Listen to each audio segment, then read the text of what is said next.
చూడండి, ఇదే ఆదికాండ గ్రంథము 12వ అధ్యాయము 7వ వచనం ఒక్కసారి మనం చదువుకుందామా. యెహోవా అబ్రాహామునకు ప్రత్యక్షమై నీ సంతానమునకు ఈ దేశం ఇచ్చదనని చెప్పగా అతడు తనకు ప్రత్యక్షమైన యెహోవాకు ఒక బలిపీఠము కట్టెను. హల్లెలూయా.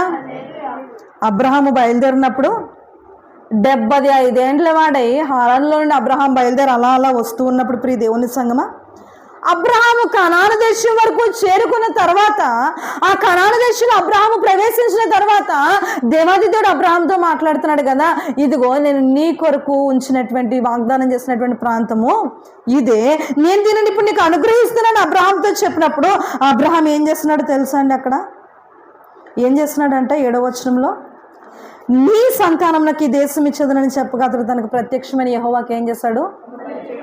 ఒక బలిపీఠమును కట్టాడు. హల్లెలూయా. బలిపీఠము అనబడినటువంటి మాటకు అర్థం ఏంటంటే ఆల్టర్ అంటాము. అంటే ఏంటంటే ఈ రోజుల్లో కూడా బలులు నైవేద్యాలు ఉన్నాయా అంటే ఉన్నాయి. నీవు దేవునికి అర్పించాల్సింది స్తుతి అనే బలి, స్తోత్రములు అనే నైవేద్యాలు, ఎల్లప్పుడూ ఆయన నామస్మరణ అనబడినటువంటి స్తుతి స్తోత్రాలతో కూడినటువంటి ఆ యొక్క బలులు మనం దేవునికి అర్పించాలి. హల్లెలూయా, హల్లెలూయా. విరిగిన మనసే కీర్తనకారుడు అంటున్నాడు కదా, చూడండి ఒక్కసారి. కీర్తన గ్రంథము 51:17, విరిగిన మనసే దేవునికి ఇష్టమైన బలులు, దేవా విరిగి నలిగిన హృదయమును నీవు అలక్ష్యము చేయవు. హల్లెలూయా, హల్లెలూయా. 15వ వచనం నుండి కూడా చదువుకుందామా. ప్రభువా నా నోరు నీ స్తుతిని ప్రచురపరిచినట్లు నా పెదవులను తెరువుము. నీవు బలిని కోరువాడవు కావు, కోరిన ఎడలు నేను అర్పించుదును. దహన బలి నీకు ఇష్టమైంది కాదు. మరి దేవునికి ఇష్టమైంది ఏంటి? విరిగిన మనసు దేవునికి ఇష్టమైన బలి. దేవా విరిగి నలిగిన హృదయాన్ని నువ్వేం చేయవు, అలక్ష్యము చేసేవాడు ఎంత మాత్రం కానే కాదు. హల్లెలూయా. దేవుడు ఏదైనా మన జీవితంలో ఒక కార్యం చేశాడన్నా, మన జీవితంలో ఏదైనా అద్భుతం చేశాడన్నా, ఒక మేలైన కార్యం దేవుడు చేశాడన్నా, దేవునికి మనం ఏమై ఉండాలో తెలుసా? కృతజ్ఞులమై మనం జీవించాలి. హల్లెలూయా. దేవునికి మనం మన జీవితాల్లో కృతజ్ఞతలు ఆరోపించే వ్యక్తులంగా మనం ఉండాలి. హల్లెలూయా. దేవుడు ఏదైనా ఒక మేలు చేసినప్పుడు కృతజ్ఞతగా ఆయనకి ఏం చేయాలి? స్తుతులు చెల్లించాలి. హల్లెలూయా. సంఘముగాను సమూహంగాను దేవుడు చేసిన కార్యాన్ని బట్టి ఒక దగ్గర కూడుకొని దేవుణ్ణి ఏం చేయాలి? స్తుతించాలి. దేవుడు చేసిన మేలుని బట్టి, మంచి కార్యాన్ని బట్టి. హల్లెలూయా.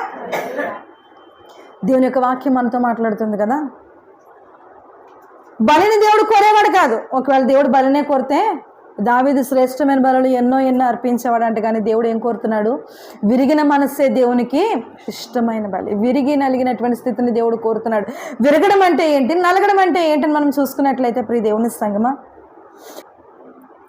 చెయ్యని తప్పుకు కొన్నిసార్లు నిందించబడాల్సి వస్తుంది. చెయ్యని నేరానికి ఒక్కొక్కసారి నిలదీయబడతా ఉంటాం. మనము చేయరాని దాని కొరకు మనం సంజేసి చెప్పుకోవాల్సిన కొన్ని సందర్భాలు వస్తాయి. అలాంటి సమయంలో అనిపిస్తుంది, చాలా బాధ కలుగుతుంది. ఎందుకు ఈ బ్రతుకు అని కూడా అనిపించేటటువంటి సందర్భాలు ఏర్పడతాయి. మనము ఎందులోనూ లేకపోయినా మనం నిలదీయబడతా ఉంటే, మనం అవమానించబడతా ఉంటే, మనం హింసించబడతా ఉంటే కళ్ళల్లోంచి కన్నీరు వస్తూ ఉంటుంది, హృదయంలో నుంచి బాధ వస్తూ ఉంటుంది. అది ఎవరికి చెప్పుకోవాలో తెలియదు, ఏం చేయాలో తెలియదు, నలిగిపోతూ ఉంటాం రకరకాలుగా. అయితే ఆ నలిగబడినటువంటి యొక్క స్థితిలో నుండి మనల్ని మనం దేవునికి అర్పించుకుంటూ, మనల్ని మనం దేవునికి సమర్పించుకుంటూ, ఇదిగో ప్రభా నన్ను నేను నీ చిత్తానికి అప్పగించుకుంటున్నాను. ఎవరికిలాగా అండి?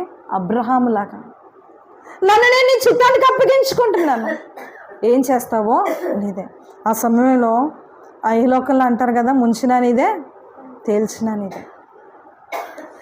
ఎంతలాగా అంటే, ప్రభా నేను ఈ సమస్యలో మునిగిపోవడం నీ చిత్తమా? నీ చిత్తం. ఒకవేళ నేను నిలబెట్టడం నీ చిత్తమా?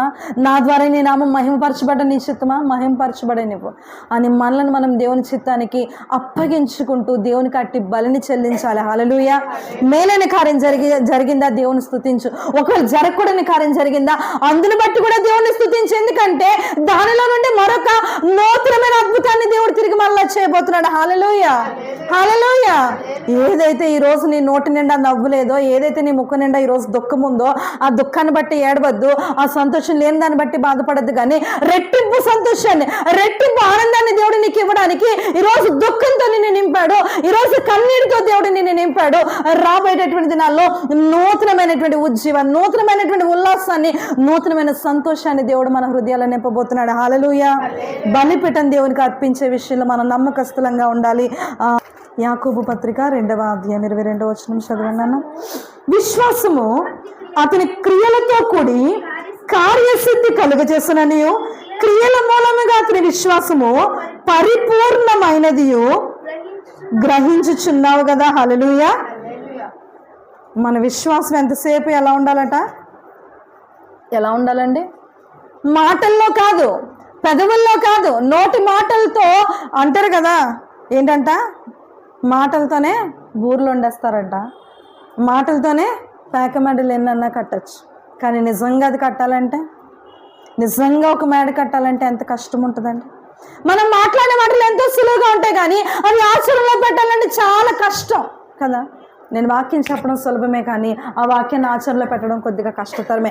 అయినప్పటికీ వాక్యాన్ని ఎవరైతే ఆచరణలో పెడతారో వారు ఆశీర్వదించబడతారు, వారు దీవించబడతారు, వారు హెచ్చించబడతారు. హల్లెలూయా, హల్లెలూయా.